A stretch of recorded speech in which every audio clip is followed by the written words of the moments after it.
Hi, today's pronunciation lesson is contrasting sounds w and hu. First, I will use each sound in a word. Then I will put the words into a sentence so that you can hear them together with contextual clues. Please listen closely to the differences in the sounds.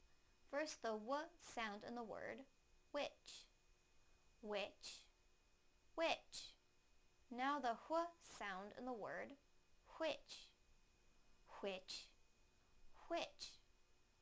Now I will use them both in a sentence. Just which woman is a witch? Just which woman is a witch?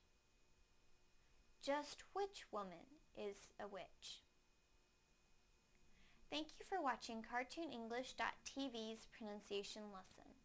Come visit our website for free lessons, games, and chat. Bye!